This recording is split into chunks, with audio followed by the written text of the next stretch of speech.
ನನ್ನ ಪ್ರೀತಿಯ ಪೂಜ್ಯರು ಹಿರಿಯರು ಎಲ್ಲರೂ ಸೇರಿದ್ದೀರಿ. ಇವತ್ತು ನಮ್ಮ ಪ್ರೀತಿಯ ಸಿದ್ದೇಗೌಡರು ಈ ಭೂಮಿಯ ಕಾಯಕವನ್ನೆಲ್ಲ ಮುಗಿಸಿ ಪರಮಾತ್ಮನೆಡೆಗೆ ಎಲ್ಲಿಂದ ಬಂದ್ರೋ ಅಲ್ಲಿಗೆ ಹೋಗ್ತಾ ಇದ್ದಾರೆ. ಆದರೆ ಇಷ್ಟು ಬೇಗ ಸಾವು ಬಂತು ಅಂತ ಅನ್ಕೊಳ್ಳೋದು ನಮ್ಮ ದಡ್ಡತನ. ಯಾವ ಸಂದರ್ಭದಲ್ಲಿ ಏನಾಗಬೇಕೋ ಅದು ಆಗೇ ತೀರಬೇಕು. ಸ್ವಲ್ಪ ಗಮನವಿಟ್ಟು ಕೇಳಿಸ್ಕೊಳ್ಳಿ. ಒಂದು ಸಂಸ್ಥಾನ ಇತ್ತು. ರಾಜ ಮಂತ್ರಿಯನ್ನು ಕರೆದು ಕೇಳ್ದ, ಮಂತ್ರಿ ಇವತ್ತು ನಾವು ಬೇಟೆಗೆ ಹೋಗ್ಬೇಕಪ್ಪ, ಕಾಡಿಗೆ ಹೋಗೋಣ ನಡೆ ಅಂತೇಳಿ. ರಾಜ ಹೇಳ್ದ ಮಂತ್ರಿಗೆ, ಬೇಟೆಗೆ ಹೋಗುವಾಗ ಯಾವ ಸೈನಿಕರು ಬೇಡ, ಏನು ಬೇಡ, ನಾನು ನೀನು ಇಬ್ಬರೇ ಹೋಗಬೇಕು ಅಂತ ಹೇಳ್ದ ಮಂತ್ರಿಗೆ. ಆ ಮಂತ್ರಿ ರಾಜ ಹೇಳದ ಮೇಲೆ ಕೇಳಲೇಬೇಕಲ್ವಾ, ಆಯಿತು ಸ್ವಾಮಿ ಹೋಗೋಣ ನಡ್ರಿ ಅಂತ ಅನ್ನುವಾಗ ಕಾಡಿನಲ್ಲಿ ಬೇಟೆ ಆಡಲಿಕ್ಕೆ ಬಂದವರೇ, ಸ್ವಲ್ಪ ನೀವು ಗಮನವಿಟ್ಟು ಕೇಳಿಸ್ಕೊಂಡ್ರೆ ಅರ್ಥ ಆಗ್ತದೆ, ಈ ಕಥೆಯ ಸಾರ ಏನು ಅಂತ ಗೊತ್ತಾಗ್ತದೆ.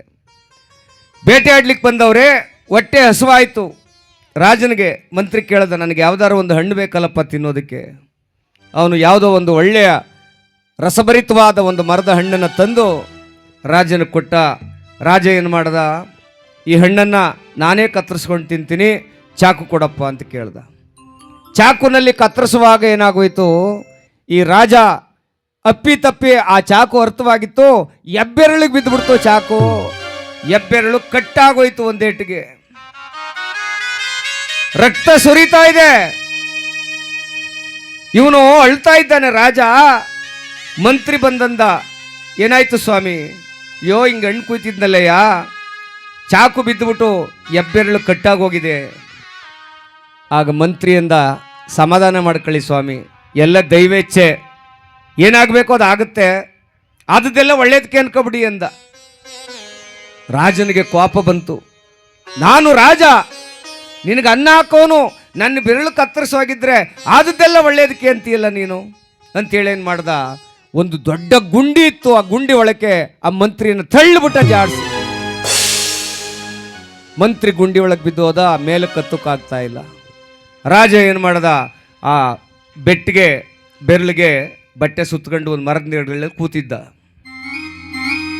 ಆ ಕಾಡಿನೊಳಗಡೆ ಈ ಕಾಡು ಜನಗಳು ಒಬ್ಬ ನರಮನ್ಸ ಬೇಕು, ನಮ್ಮ ದೇವರಿಗೆ ನರಬಲಿ ಕೊಡಬೇಕು ಅಂತ ಹುಡುಕ್ತಾವ್ರೆ. ನೋಡಿ ಎಂಥ ವಿಚಿತ್ರ ಇದು. ಆಗ ಯಾರು ಕೂತಿದ್ದಾರೆ ಮೇಲೆ, ರಾಜ ಕೂತವನೇ ಮರದ ಕೆಳಗಡೆ. ಬೆಟ್ಟು ಏನಾಗಿದೆ, ಕತ್ತರಿಸೋಗಿದೆ. ಹಾಗೇನು ಮಾಡಿದ್ರು, ಈ ರಾಜನನ್ನು ಎತ್ಕೊಂಡೋದ್ರು ಕಾಡು ಜನಗಳು. ಹೋಗಿ ದೇವ್ರಿಗೆ ನರಬಲಿಯನ್ನು ಕೊಡಬೇಕು ಅಂತ ಅವ್ರ ದೇವ್ರ ಅಪ್ಪಣೆ ಆಗಿತ್ತಂತೆ. ಇನ್ನೇನು ಕತ್ತರಿಸಬೇಕು ರಾಜನ ಕತ್ತನ್ನ.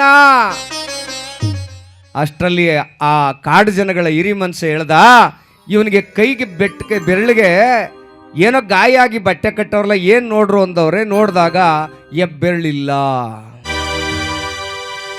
ಆಗೇನು ಮಾಡಿದ್ರು ಕಾಡಿನ ಜನ, ಇದು ಭಿನ್ನ ಆಗಿದೆ, ಭಿನ್ನ ಆದದ್ದು ನಮ್ಮ ದೇವ್ರಿಗೆ ಇಷ್ಟ ಆಗೋದಿಲ್ಲ, ಇವನನ್ನ ವಾಪಸ್ ಬಿಟ್ಟು ಕಳಿಸ್ಬಿಡಿ ಅಂತ ಅಂದ್ರು.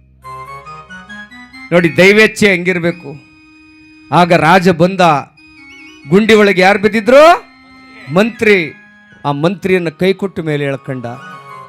ಆಗ ಹೇಳ್ದ ರಾಜ, ಹಿಂಗಿಂಗೆ ಕರ್ಕೊಂಡೋಗಿ ನನ್ನನ್ನು ಸಾಯಿಸ್ಬಿಡ್ತಿದ್ರು ಕಣಪ್ಪ, ನೋಡು ಬೆಟ್ಟು ಈ ಬೆರಳು ಕತ್ತರಿಸೋದದ್ದೇ ಒಳ್ಳೇದಾಯ್ತು, ಭಿನ್ನಾಗಿದೆ ಅಂತ ವಾಪಸ್ ಬಿಟ್ಬಿಟ್ರು. ಆಗ ಮಂತ್ರಿ ರಾಜನ ಕಾಲು ಹಿಡ್ಕೊಬಿಟ್ನಂತಿದ್ದಪ್ಪ ಜೋರಾಗಿ. ಸ್ವಾಮಿ ನೀವು ನನ್ನ ಗುಂಡಿಗೆ ತಳ್ಳದ್ದೇ ಒಳ್ಳೇದಾಯ್ತು ಸ್ವಾಮಿ ಎಂದಂತೆ.